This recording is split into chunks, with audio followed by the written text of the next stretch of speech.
So, Dina, another Hey, conversation Les. with my friend. One of the things that's been coming up in several of our communities is this question around sustaining ourselves, right, as we do this work that can often be seen as disruptive, outliers, and so we think about like how can we sustain ourselves with ease, right? Like the old way is to get frantic and desperate, right? And I love you came up with an image of frantically doggy paddling, right? Yeah, Trying to stay yeah, afloat. right. What would happen if we turned over onto our backs and floated, right? You want to say something about that?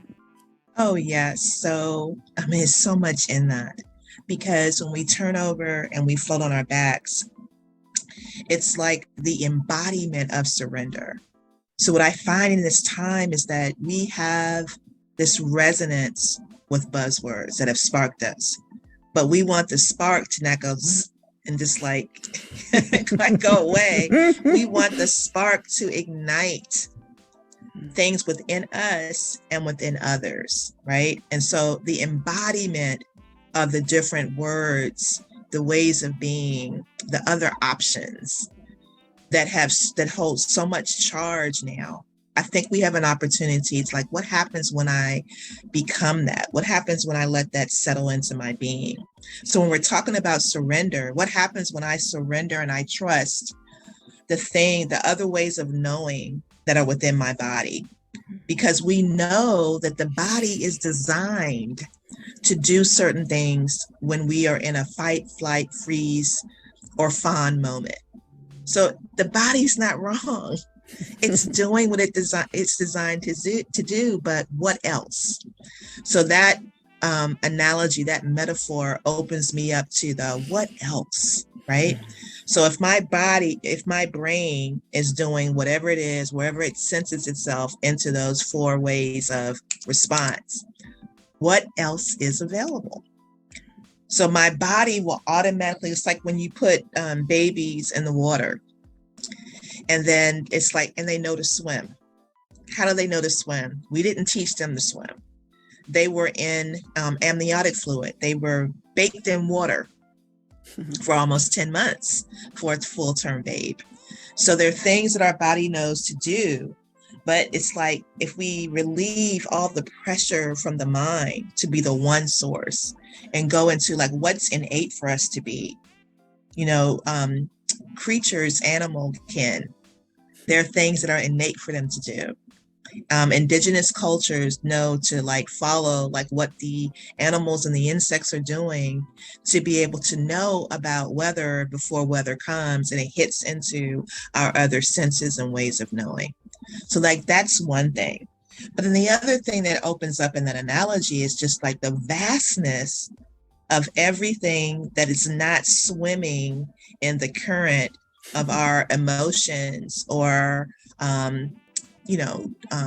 the sense of urgency that we feel often in urgent times that are speaking to us differently than maybe we're accustomed to them speaking.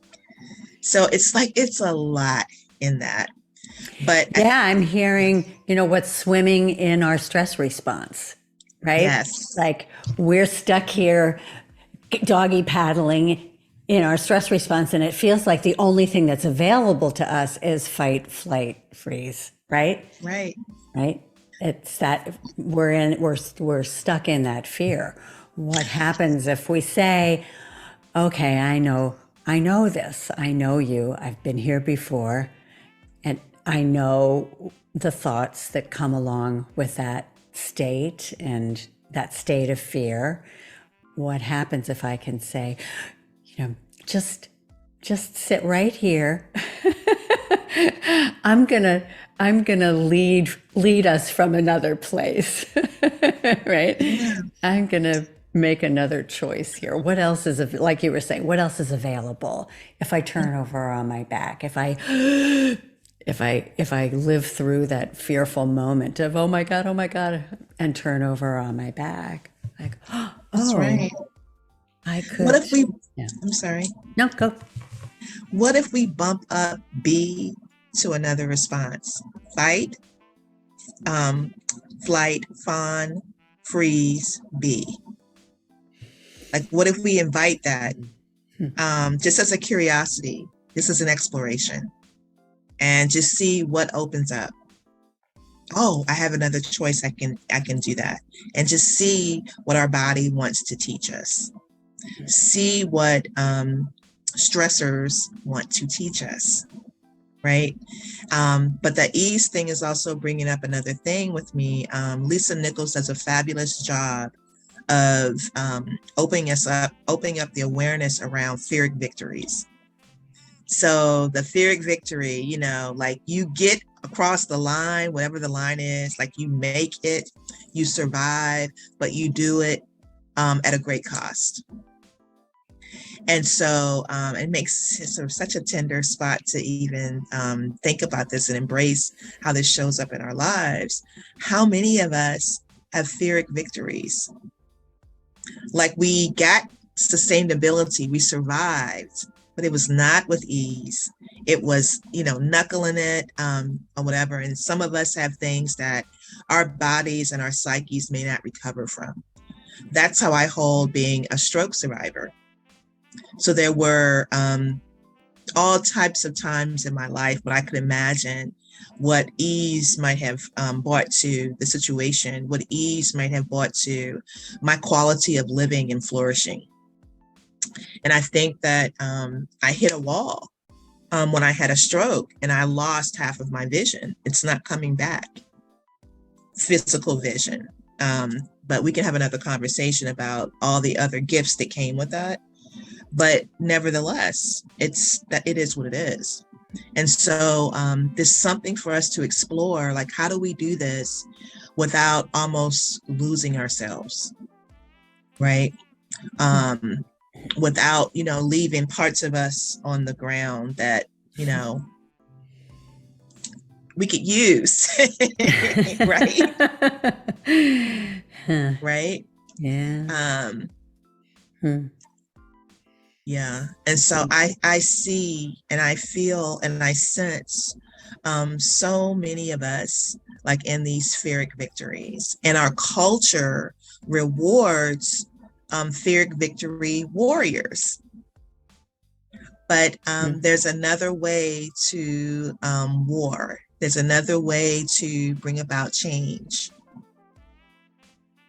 And I feel that this time we are being invited to tap into the different modalities that are speaking to us now, the different things that we're adding to our toolkit, the remembering of things that were in our toolkits that have an ancient value that we are reconnecting with, which I think is a beautiful sacred dance. Yeah, our practices are helping us to recognize when we're in the stress response, when we're in fighting for that gig or fleeing, or, clawing our way to monetary gain, whatever that is, success. We're recognizing as we take on these practices, we're recognizing more and more when we're in that state, and recognizing that we have a choice when we're there, that we can say, oh, time to flip over on my back, time to connect that parasympathetic B state, right? I can do that. I can do it pretty easily. If I just recognize where I am, like time to turn over on my back and listen and watch for what's here. What wants to come in to me? What wants me to receive it? Right? I love that you brought in the polyvagal theory. And because when we go into those dorsal vagal places, it takes so much life force and energy to come out of it, right?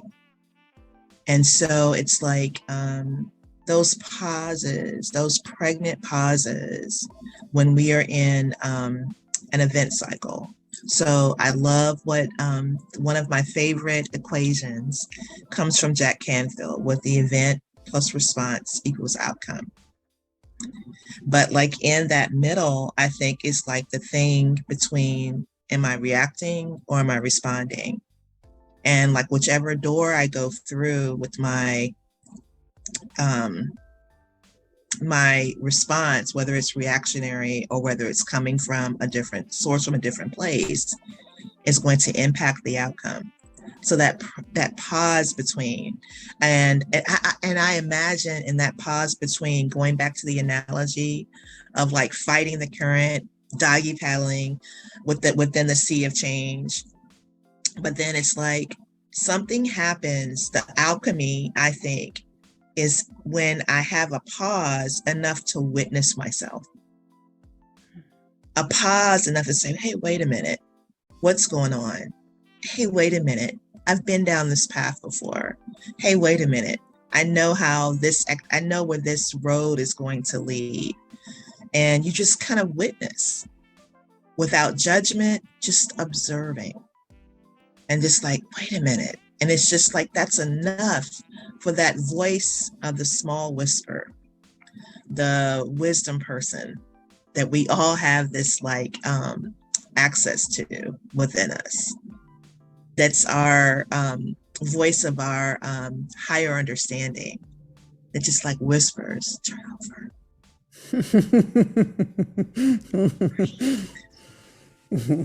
Well, what's coming up for me as you're talking is what we are often used to doing is doggy paddling to exhaustion, right? Like getting to burnout or getting to physical disease or something, or our back goes out, something that we force ourselves into surrender, right? Mm-hmm. We force ourselves into turnover because there's no other option. We're played, right? There's no more energy to doggy paddle. We have to float. And what would happen if we listened to that small, clear voice before we burned out, before we got forced into surrender and said, oh, okay, I recognize this place. I just need to turn over. Just need to take a deep breath and turn over.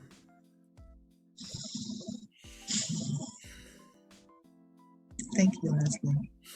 Thank you, Dena.